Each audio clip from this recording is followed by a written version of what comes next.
అందరికీ నమస్కారం. Welcome to purely house wife వంటలు.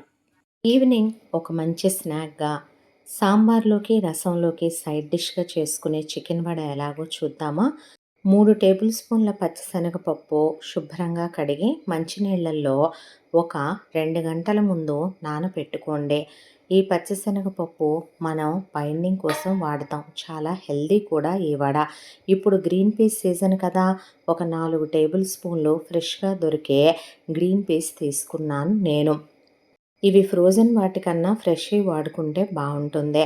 ఒక ఉల్లిపాయ తీసుకుని దీన్ని నేను వీడియోలో చూపిస్తున్న విధంగా ముక్కలు కట్ చేసుకొని పక్కన పెట్టుకోండి.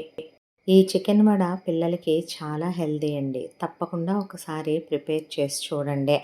దీంట్లో నేను పెద్దది ఒక పచ్చిమిర్చి తీసుకున్నాను. చిన్నవైతే కనుక మీరు 2 పచ్చిమిర్చి వరకు తీసుకోండి.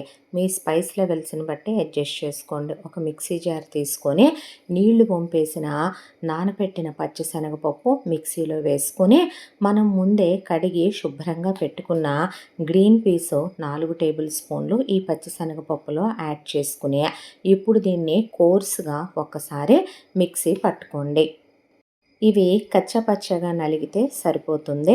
ఇప్పుడు ఇందులో మనం ఇందాక తరిగి పెట్టుకున్న ఉల్లిపాయ ముక్కల్ని యాడ్ చేసుకోవాలి. తర్వాత ఒక పావు టీ స్పూను పసుపు యాడ్ చేసుకోండి. ఇందులో వాటర్ వేయకూడదండి, గుర్తుపెట్టుకోండి.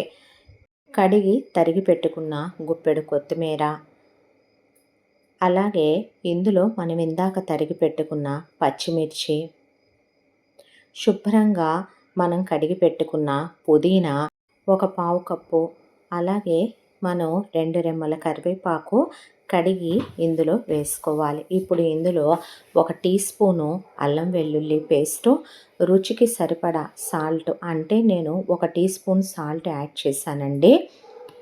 దీనిలోనే ఇప్పుడు మనం ఒక టీ స్పూన్ వరకు కారం మీరు అడ్జస్ట్ చేసి వేసుకోండి. మనం ఇందాక పచ్చిమిర్చి కూడా యాడ్ చేసాం కాబట్టి చూసి వేసుకోండి. ఇప్పుడు ఇందులోనే ఒక టీ స్పూను గరం మసాలా, ఒక టీ స్పూను ధనియాల పొడి,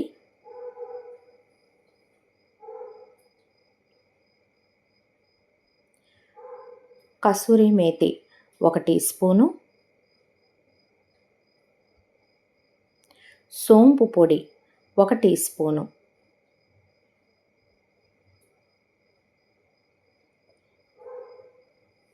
ఇప్పుడు మనం ముందే పావు కేజీ బోన్లెస్ చికెన్ని పసుపు, ఉప్పు, నిమ్మరసం లేదా వెనిగర్ వేసి శుభ్రంగా కడిగి పెట్టుకోవాలి.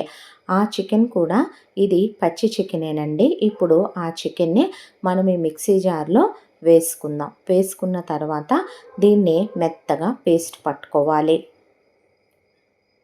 చూసారు కదా, ఇలా మెత్తగా పేస్ట్లా రెడీ అయిపోవాలి. కన్సిస్టెన్సీ ఇలా వస్తుందండి. మనం అస్సలు వాటర్ యాడ్ చేయకూడదు. వాటర్ యాడ్ చేస్తే మనకి పిండి పలుచగా అయిపోయి వడ వేసుకునేటప్పుడు చాలా ఇబ్బందిగా ఉంటుంది. ఇప్పుడు దీన్ని మనం ఒక గిన్నెలోకి ట్రాన్స్ఫర్ చేసుకుందాం. ఇది పిల్లలకి చాలా హెల్దీ అండి.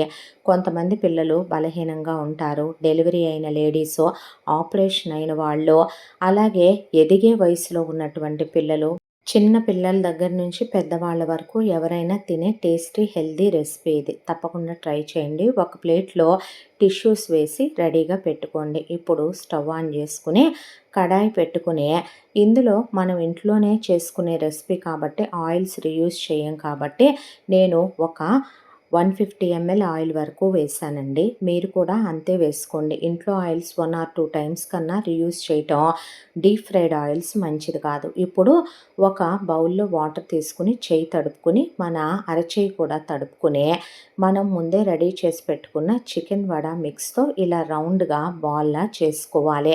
చేసుకుని మనం మన చేతి మీదనే ఇలా దీన్ని వడలా ఒత్తుకోవాలి. మీకు ఇలా ఇబ్బందిగా ఉంటుంది అనుకుంటే ఏదైనా పాలిథిన్ కవర్ లాంటిది తీసుకుని దాని మీద చేసుకోండి.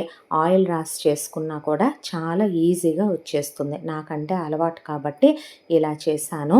లేదంటే మీరు అలా అయినా చేసుకోవచ్చు. ఇప్పుడు మన ఆయిల్ వేడెక్కిందండి. వేడెక్కిన తర్వాత స్టవ్ ఫ్లేమ్ని మీడియంకి అడ్జస్ట్ చేసుకుని స్లోగానే ఈ వడని 2 సైడ్స్ టర్న్ చేస్తూ వేపుకోవాలి. హై ఫ్లేమ్‌లో పెడితే పైన వేగిపోతుంది కానీ లోపల మనకి వేగదు. కాబట్టి మీడియం ఫ్లేమ్‌లో పెట్టుకొని స్లోగా వేపుకోండి.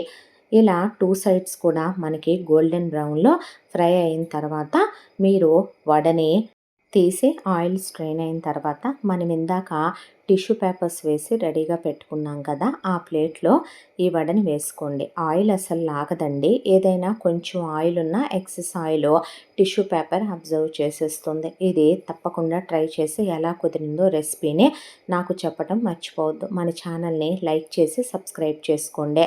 ఈ డిష్ ఈవినింగ్ స్నాక్‌గానే కాదండి, రోటి పచ్చడిలో సైడ్ డిష్‌గా, సాంబార్‌లో, రసంలో కూడా చాలా బావుంటుంది. ఈ రెసిపీ తప్పకుండా ట్రై చేయండి. ఇలాంటి ఎన్నో మంచి మంచి రెసిపీస్‌తో మళ్ళీ కలుసుకుందాం. Thank you so much.